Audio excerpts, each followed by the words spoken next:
This is a public service announcement. In this video I am going to discuss a document that is about 3 pages long. I will spend way too long discussing it, and if you are short on time, I highly recommend you simply go down to the link below and read the document yourself. It will be much faster and probably make more sense. In a recent video I mentioned some possible dangers with using Fallout 4 plugins, and I promised I would release another video going into a little more depth, and this is that video.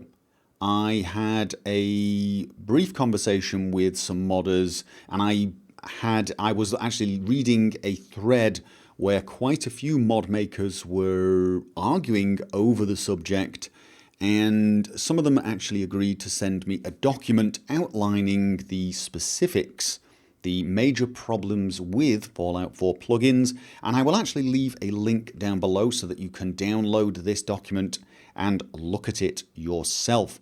I highly recommend doing that if you are a mod maker, definitely actually. You should know the problems, the risks, and you should pay especially close attention to the comparison between the tools Fallout 4 Edit and Fallout Snip.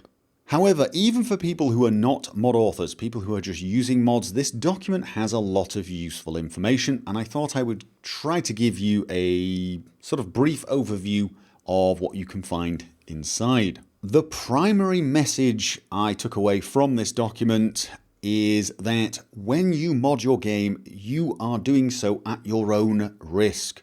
You are shouldering the responsibility, you are accepting that there may be some risks, and you understand that, and you accept that. I mean, it's the very first line. All mods are use at your own risk. This is a case of buyer beware, except you're not buying. Mods come with some element of risk. Now, don't take that to mean that modding is very, very dangerous. It is not. If you are sensible, if you take precautions, learn what you need to learn, you will almost certainly be able to mod your game quite extensively and have zero issues. And even when you do have issues, you will normally be able to find a fix or find someone who can help you. And in general, you should find modding a fairly painless and trouble-free experience. It's going to come down to finding out which mods might be a problem and then taking the right precautions to make sure they are not, or indeed deciding whether or not you actually need that mod. So for example, there are plenty of mods that are almost risk-free. I say almost. Some of them are actually, I would almost say definitely risk-free, but I'm always reluctant to say that. Examples would include texture mods, mods that simply change the texture of some armor or a weapon, or perhaps even the sound of a shotgun, that type of thing. If they don't come with a plugin, if it's just a texture file, an audio file, even a model file usually, you will find absolutely no problems whatsoever. Well, you may, if you have a texture and it's done badly, you may go into game and the texture looks hideous, but then you just uninstall the texture. Same is true for models, same is true for sounds. You install something that replaces sounds and you don't like it, uninstall it, you will have no problems whatsoever. Scripts are a little different. They don't actually need plugins because there are some vanilla scripts and you can edit those and ship them with a mod, and that mod does not need to have an ESP. And scripts do have some potential risks. Again, please do not panic, see a script and say, well, that's it, I'm not using any scripted mods. Now that is one of the things that happened in Skyrim. There was a brief period where right at the start, a lot of mod makers, myself included, did not quite understand the differences between the old scripting engine for, say, Fallout 3, Fallout New Vegas, and Skyrim, and it caused something called save game bloating. Pretty much immediately, people figured out what the problems was. Some of the experts came out and said, for God's sake, stop using this. Most mod authors stopped using it, and scripts became, once again, pretty safe, reasonably safe. Not as safe as texture mods, simple texture mods, but generally safe. However, there was this lingering suspicion of scripts, pretty much even up until this day. However, of course, the main subject here is the dangers of plugin-based mods. And as the document says, mods with plugins are actually far more dangerous. And they go on to explain the reason for this, because right at the moment, the actual Bethesda plugin file format is not publicly known. So a lot of these tools are, well, I wouldn't say guessing, but they're using reverse engineering and knowledge from previous games, and there may be some flaws. The details as to what these flaws are, you can read for yourself if you are interested. But it does mean there is slightly more risk involved at this time. Once the official tool comes out, most mod authors will probably use that to create plugins, and that will minimize the risk, well, a hell of a lot actually. That will minimize the risk one hell of a lot, and plugins should at that point become pretty damned safe. That is not to say they cannot do damage. A mod author could do something with the official tools that can cause problems. Some mods have.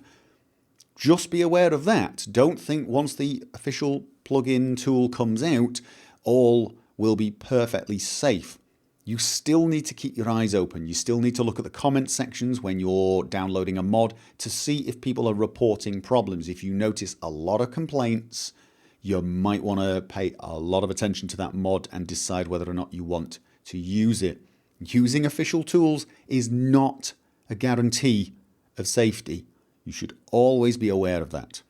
This document also covers the pros and cons of two tools that are available right now. The two tools that are generally used to create plugin mods, that is Fallout Snip and Fallout 4 Edit. You can read the pros and the cons for yourself if you want.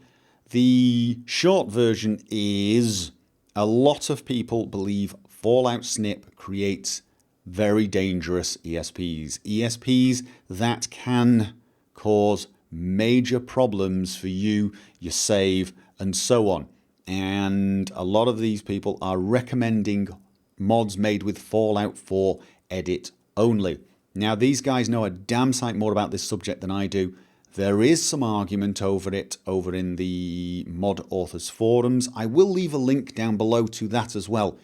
If you are a mod author, if you've made a mod on Nexus and your mod has been downloaded more than, I think it's 100 times, you have automatic access to that forum. You can go and join in if you want.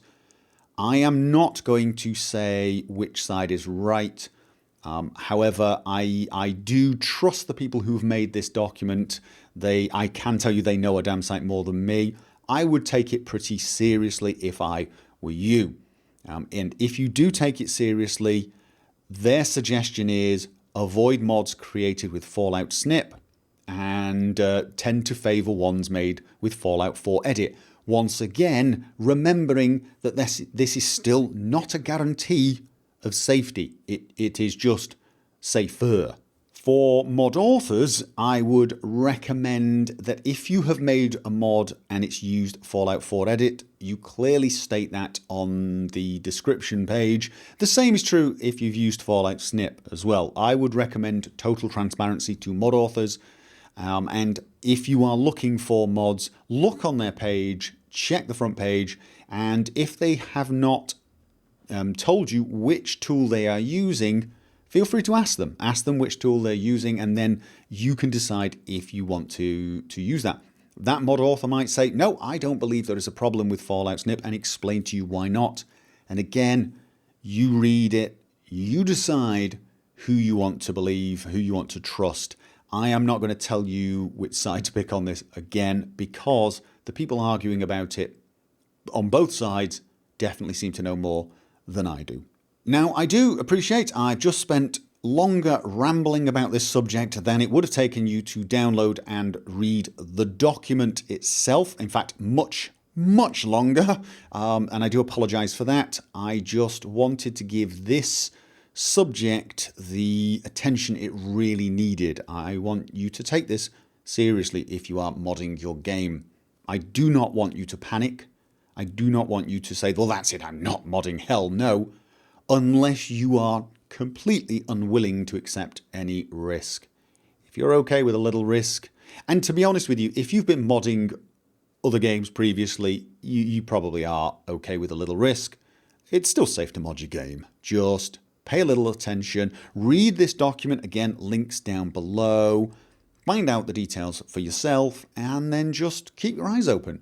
Use your brain and use a little common sense.